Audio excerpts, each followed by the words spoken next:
The house looked perfect from the outside, suburban quiet, trimmed lawn, warm lights in the windows. But inside, every surface carried a different kind of pressure, the kind that doesn't come from conflict, but from numbers that never stop arriving. Mortgage statements sat in a neat stack near the kitchen counter, next to insurance letters, grocery receipts, and a credit card bill that nobody in the room wanted to read twice. It wasn't chaos. It was structure. And structure, when you understand it, tells you exactly who is carrying what weight. The younger white American woman moved through that house like someone who had learned to read invisible systems. She wasn't overwhelmed by the papers. She organized them. Mortgage due dates, utility breakdowns, insurance renewals, car note schedules. She didn't react emotionally to the stack of bills. She tracked them like patterns. Because to her, money was never just spending. It was movement, flow, responsibility assigned to names, not feelings. And that was the part the family underestimated. Didn't comment on them. He read them. When financial questions came up, he didn't argue. He redirected them to documentation, to accounts, to legal structure.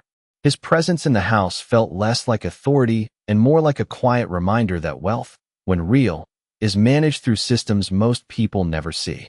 There were moments when he and the younger woman would sit at the kitchen table reviewing statements together, not in a dramatic way, but in the way people handle infrastructure. Numbers, due dates, account flows. No emotional framing, just clarity. He once pointed out a subtle detail in an insurance structure, not as advice, but as observation. Most people think coverage is protection. It's actually alignment. She understood what he meant, because by then, she had already stopped thinking of money as something you have and started seeing it as something that moves through legal channels with or without your awareness. And that was the difference between her and the people judging her. They were reacting to appearances, who looked like they belonged in wealth, who didn't. She was reading documentation, who was actually tied to liability, who was legally connected to assets, and who was simply assuming access through relationship alone. The tension in the family didn't come from hatred. It came from misalignment. One side believed emotion defined entitlement. The other side understood that entitlement only exists where paperwork allows it.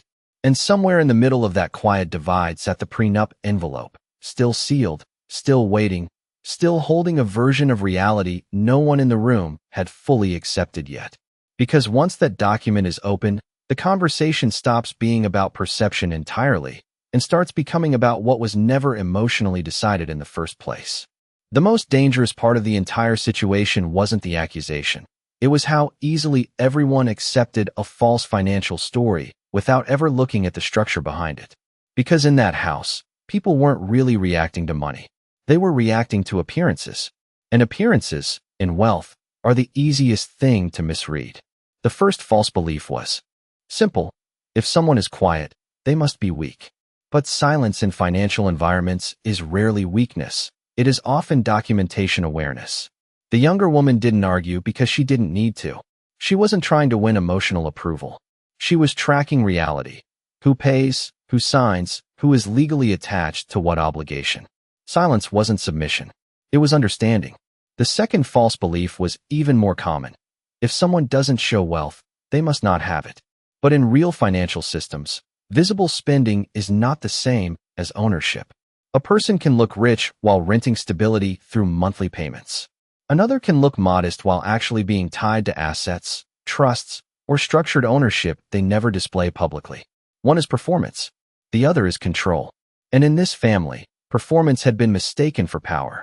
They also confused something even more fundamental. Living in a house does not mean owning it. Paying bills does not mean holding title. Contributing emotionally does not translate into equity. Yet the entire conflict revolved around these silent assumptions, as if proximity to wealth automatically created entitlement to it. The young woman understood something most people never fully grasp. Income is not ownership. A salary does not equal assets. Monthly payments do not create equity unless the structure says they do. Money that flows through accounts is not the same as money that belongs to you legally. That gap between movement and ownership is where most financial misunderstandings are born. And then there was the most dangerous illusion of all, the belief that emotion can override documentation, that if someone feels excluded, they must have been treated unfairly financially. that if someone feels judged, the numbers must be wrong. But money does not respond to feelings. It responds to structure, titles, signatures, contracts, and recorded responsibility. In contrast, the family's perspective operated on visibility. Who looked successful? Who sounded confident? Who appeared generous? Who seemed like they belonged? They were reading wealth like a performance, not a system. The billionaire husband understood the difference instinctively. He never measured control through conversation. He measured it through structure. When financial questions surfaced, he didn't escalate emotion. He redirected attention back to documentation. Not because he was detached from people, but because he understood that money disputes are never resolved at the level of feeling.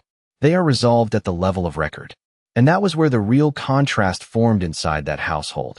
Looking rich versus owning assets. Control through perception versus control through legal structure. Monthly payments versus true ownership. Loud accusations versus quiet documents. One side was speaking in interpretation. The other side was sitting on enforceable reality. But the most important question remained unasked in the room. How much of what they believed about this woman was actually based on money? And how much of it was based on discomfort with not understanding the system she was quietly operating within? Because underneath all the judgment, there was still that sealed prenup envelope. Still unopened. Still sitting like a silent authority no one wanted to confront directly. And what it contained was not an opinion, not a defense, not an explanation, but a financial structure that would finally reveal what was assumed and what was actually written. These are not bad things by default. They are just money leaving your control on a schedule. And if you don't understand how they connect to your name, you don't understand your own financial position. Between those two forces, assets and liabilities, there is something most people never see clearly: cash flow. Cash flow is the invisible employee inside every financial system. It is the part that works 24/7 without emotion. It pays bills. It collects income. It moves money through accounts, agreements, and obligations. And most importantly, it does not care about opinions. It only follows structure. In this household, everything looked emotional on the surface, but underneath it was entirely cash flow driven. Mortgage payments were routed through specific accounts. Insurance policies were tied to structured ownership. Credit responsibilities were assigned to legal identities, not family roles. Nothing moved randomly. Everything moved through a system that had already been written down long before anyone started arguing about fairness.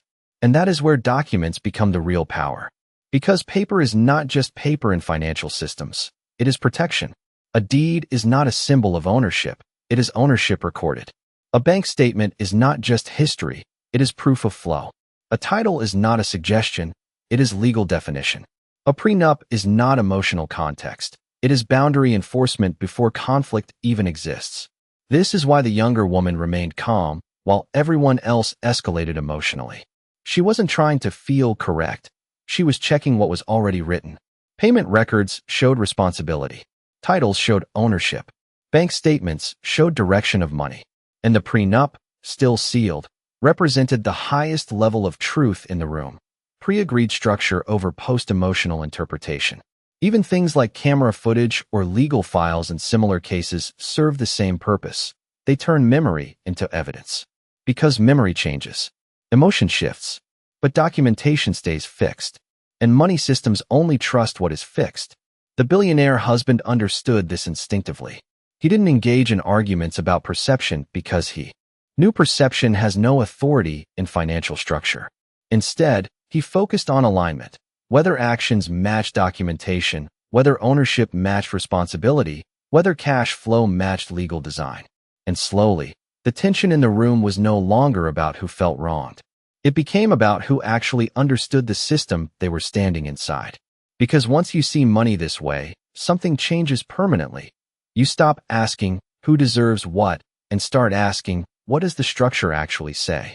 And in that exact moment, the sealed prenup envelope on the table stopped looking like a side detail and started looking like the only thing in the room capable of ending every argument at once, without saying a single word. The shift didn't happen because someone spoke louder. It happened because the system finally became visible. One by one, the evidence that had been quietly sitting in the background began to surface, not as emotion, but as structure that could no longer be ignored. The gray legal folder was opened further this time. Inside it, the property deed was no longer just a corner of paper. It was fully visible, stamped, signed, and unmistakably tied to legal ownership. No interpretation was needed. The deed didn't explain anything. It simply stated reality, whose name controlled what. Next to it, a bank statement was placed on the table, a single line circled in red ink. It wasn't dramatic. It didn't need to be. It showed exactly where the money flowed, which account it came from, and which entity it returned to. Cash flow, once highlighted, removes all storytelling. A phone was set down beside the documents, paused on a silent video file. No sound, no commentary, just recorded moments tied to financial interaction and agreement. Not emotion, evidence.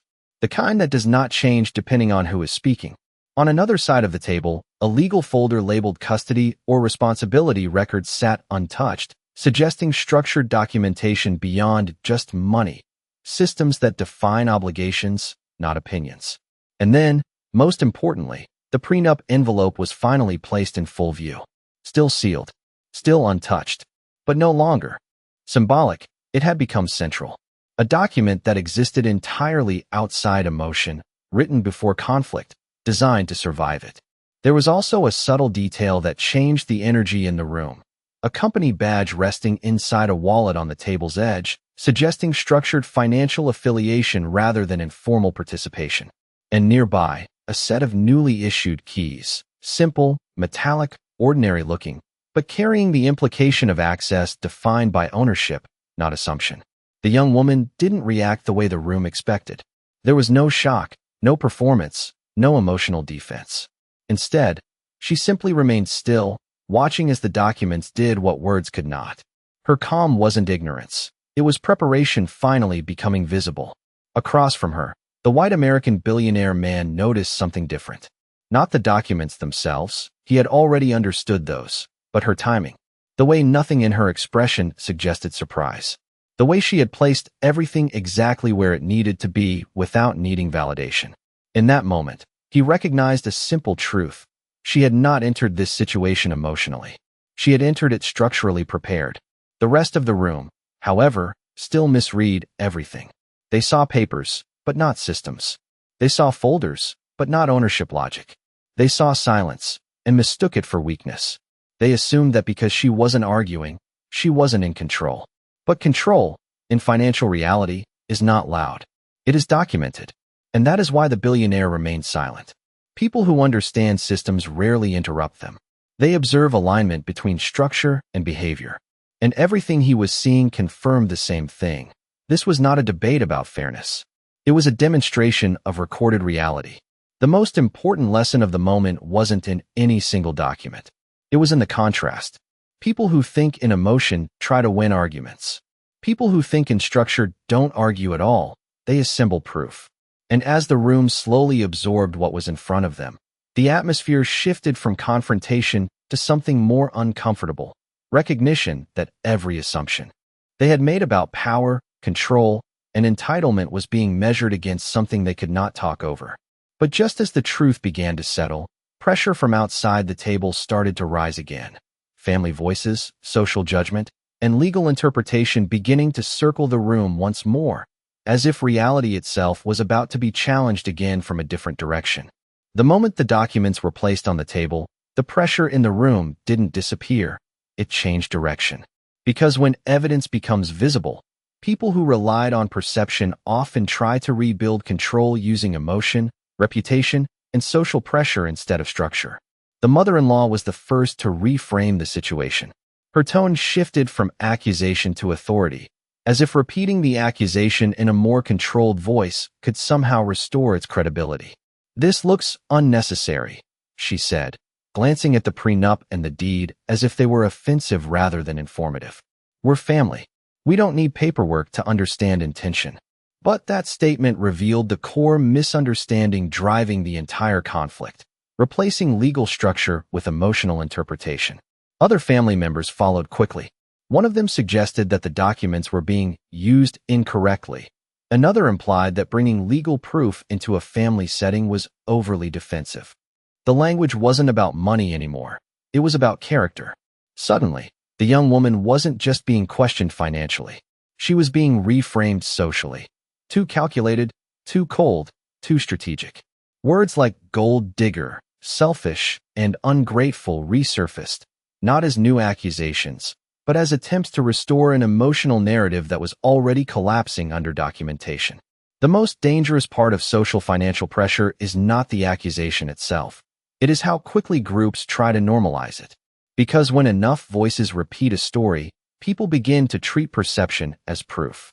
And that is exactly how financial misunderstandings turn into reputational damage inside families. The young woman didn't respond. She didn't defend herself verbally because she had already stepped into a different system of validation. She understood something most people in that room were still resisting. You cannot argue your way out of structured proof with emotional language. The billionaire remained silent, but his observation was sharper now. He recognized the second phase of financial conflict, the moment when documentation appears and perception fights back, not with facts, but with social pressure. In his experience, this is where most people make costly decisions, not in the signing of documents, but in the emotional reaction to how others interpret them. Because in real financial environments, pressure doesn't always come from banks or lawyers. It often comes from people closest to you insisting that structure is unnecessary, that clarity is rude, and that documentation is a lack of trust. And that pressure has a financial consequence. Many people end up paying for acceptance. They agree to financial arrangements they don't understand just to avoid being judged. They keep assets they can't afford just to maintain appearances. They take on debt quietly so they won't be seen as unstable. They confuse emotional belonging with financial responsibility, and in doing so, they slowly shift control of their money system away from themselves. That is the hidden cost of social pressure. It turns emotional comfort into financial liability. The room in front of her was now split into two interpretations of reality. One side still believed money was about trust, intention, and family unity. The other side, silent, structured, documented, operated on ownership, liability, and legal definition. And between those two worlds sat the prenup, the deed, and the financial records, unchanged, unaffected by opinion, waiting for the final interpretation that no amount of social pressure could override. Because the real question was no longer what people believed about her, but why people who understand money almost always choose a strategy that looks completely opposite to what the crowd expects. The silence in the room didn't come from confusion anymore. It came from exposure. Because once the documents were fully opened, nothing in the conversation could survive without being measured against them. The prenup was no longer a sealed object on the table.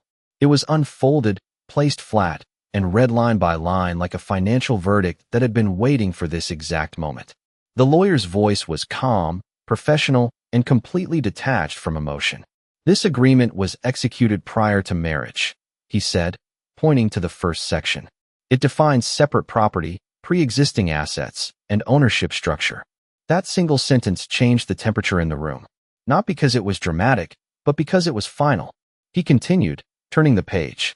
All real estate listed here is titled under individual ownership structures or trust entities. His finger moved across printed legal language. Mortgage responsibility is assigned to specific accounts tied to documented income streams. Now the illusion began to break. Slowly, but irreversibly. The family members who had spoken most confidently earlier suddenly stopped interrupting.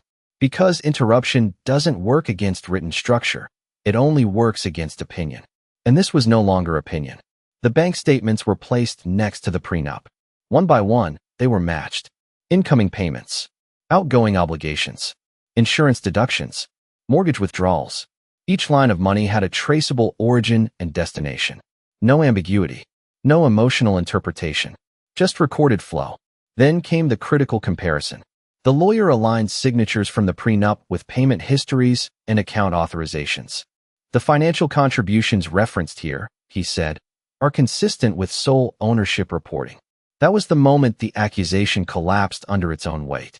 Because what had been called gold digging was now being measured against documented financial structure, and it did not match. Not even close. The mother-in-law leaned forward, trying to reinterpret what she was hearing. That doesn't mean she didn't benefit, she started, but stopped when she saw the next page. It was a breakdown of asset classification, separate property, trust-protected holdings, non-marital income allocation, everything clearly defined long before emotions ever entered the equation. The young woman didn't speak. She didn't need to. Her calm presence was no longer being interpreted, it was being verified. The billionaire finally stepped forward slightly, not to defend her, but to clarify something deeper. His voice was quiet, almost clinical. People don't lose money because of relationships, he said. They lose it because they confuse access with ownership. No one responded, because there was nothing to argue against. He looked at the table once more. If you cannot identify who is legally responsible for the obligation, he added, you do not understand who controls the asset. That sentence didn't sound emotional. It sounded like a rule. And in that moment, the entire room understood the real mistake, not just about her, but about how they had been interpreting money itself. They had been reading behavior. The system required reading structure. The prenup was no longer just a document. It was a divider between perception and legality, between assumed contribution and recorded ownership, between emotional judgment and financial truth. And as the final page was placed back on the table, there was a brief stillness that no one interrupted, not because they agreed, but because they had reached the limit of interpretation. What came next would no longer be about opinion. It would be about consequence, structure, and the legal reality that flows from documented ownership, whether anyone emotionally accepted it or not. The transition from confrontation to consequence didn't happen loudly. It happened officially, because once legal documentation is confirmed, reality stops needing interpretation and starts moving through institutions. The lawyer was the first to formalize it. Based on the executed prenup and supporting financial records, he said calmly, ownership structure is legally binding as written. There was no emotion in his tone because there didn't need to be. The system was already doing the work. From there, everything became procedural. Not dramatic, not emotional, just enforceable. The property titles were verified through county records. The names on deeds matched exactly what the prenup had defined. There was no overlap, no ambiguity, no shared assumption that could override legal registration. Ownership was not debated, it was confirmed. Next came the bank verification. Statements were cross-checked with account holders.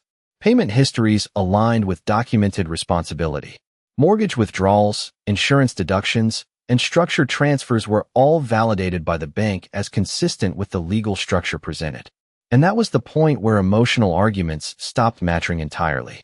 The family members who had relied on interpretation earlier were now confronted with something they could not reinterpret: institutional confirmation. Not opinion, not narrative. Confirmation. A formal notice followed shortly after. Access permissions were adjusted according to ownership designation. This included financial accounts, property access rights, and shared administrative privileges that had previously been assumed but never legally granted. Nothing was taken emotionally. It was adjusted legally to match the documentation already in place. Locks were changed not as a punishment, but as a correction of access rights. Keys were redistributed according to ownership records. The system did not respond to conflict. It responded to structure. Even the attorney's office treated it with the same neutrality. All parties are now operating under verified legal boundaries, he stated. Further access or control must align with documented ownership. There was no celebration, no confrontation, just alignment. The people who had relied on assumption now found themselves outside the system they believed they were part of. Not because of retaliation, but because they were never legally inside it to begin with. And that distinction mattered more than anything else. Because in financial reality, losing perceived control is not the same as losing actual rights. And gaining emotional authority does not create legal authority. The system only recognizes documentation. After everything settled, the young woman remained calm. Not because she had won, but because nothing in her position had changed. Only everyone else's understanding of it. The billionaire observed, quietly again, then summarized what the entire situation had revealed in one controlled sentence.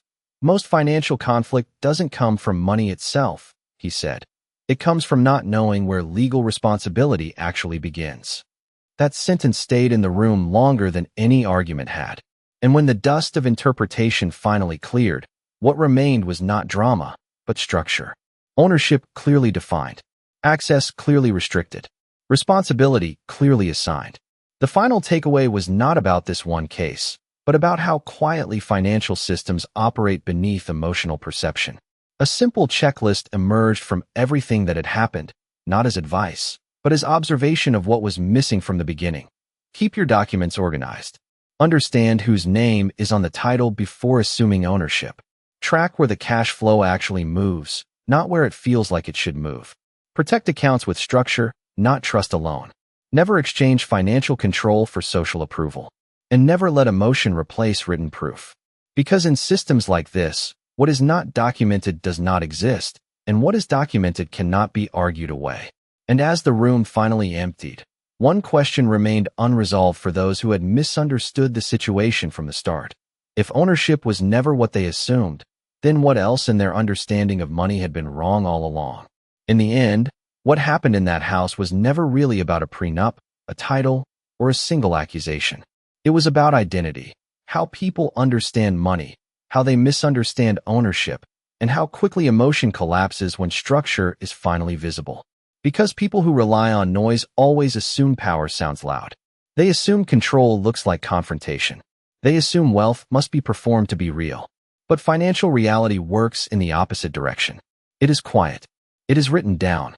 It is verified long before anyone starts arguing about it. The young woman stood at the center of that misunderstanding from the beginning. To everyone else, she looked like someone who needed validation. But inside the system, she had already been operating differently, tracking documents, reading payment structures, and understanding that financial safety is never built on how people feel about you. It is built on what is legally recorded under your name and responsibility. She had learned something most people only discover too late. Emotion can be manipulated, but documentation cannot. And once you understand that difference, you stop trying to win arguments and start building proof. The billionaire never needed to intervene in a dramatic way because he wasn't part of the emotional system they were fighting inside. He operated in a different layer entirely. For him, money was not a symbol of status. It was a structure of agreements, liabilities, protections, and ownership boundaries. He understood that real wealth is not about visibility, it is about enforceability. And so he remained calm throughout everything, not because he was detached, but because nothing in the situation required emotional escalation. The system was already doing what it was designed to do. What this entire situation revealed, more than anything else, is a simple but uncomfortable truth. People who understand money don't rely on being believed. They rely on being documented. They don't prove themselves with arguments. They prove themselves with titles. They don't defend control with emotion.